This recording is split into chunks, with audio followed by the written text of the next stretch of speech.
y'all, it is Hope from Crafty Hope, and I'm here again with cards 4, 5, and 6 for Tiffany of Southern Gals Designs hashtag UseItUpFillItUp2 challenge going on Instagram.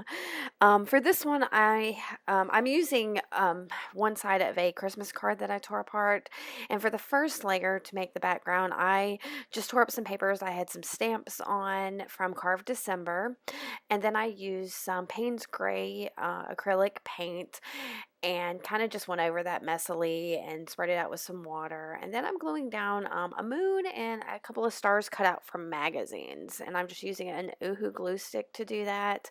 And once I get all those down, I've got a Colorix crayon. It's like a water-based, or a watercolor type crayon, like a gelato. And I went around all of those elements just to kind of make them glow a little, like the moon and the stars in the sky. I took a little bit of the Payne's Gray and wet it down and splashed it on there, and then I did the same thing with some white acrylic paint. I wanted some like starry type splatters on there. My mistake was to turn it over and splotch it down on my underpaper rather than just drying it like this, because it just made the whole thing real splotchy and weird. One of those cutouts had a word on it, and I didn't really want that to be the word on there, so I covered it up with some of the Payne's Gray to take that word away. I did a little bit more of the yellow on there to make it glow a little bit more. And then I've got my Tim Holtz Chit Chat stickers out, and I pick a simple phrase from there real quick. Oh no, actually I didn't even use that. I decided I didn't like any of those, and so I used another little piece of paper on there to write Make a Wish, because when I think of the stars outside, I think of wishing on them. So I wrote that on there and then took a pen and went around that and then drew some little stars on there, and that was it. Now this next one, number 5, again, I took some of that stamp paper and glued it down on that Christmas card inside with an Oohoo glue stick and trimmed off the excess that I had on there. And once that was all covered, I took a metallic blue and a palette knife and just kind of smeared that around on the page and dried it a little. And I had some spots I had to glue back down and dried it again.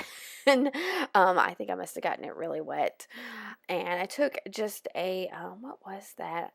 That was a like a graphite pencil, water style, but graphite pencil that I put down there and just scribbled a bit with some water. And this is a copper paint that I'm putting through a stencil that to just get some elements on there. Now this is a magazine cutout that I found that's got a group of ladies that it looked like maybe a wedding party or something. I thought was just kind of fun.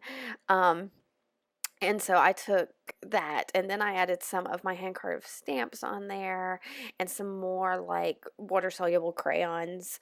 But I really just wanted to punch up the color, so I got a couple different shades of pink of the Illusions paint and just smeared those on there randomly.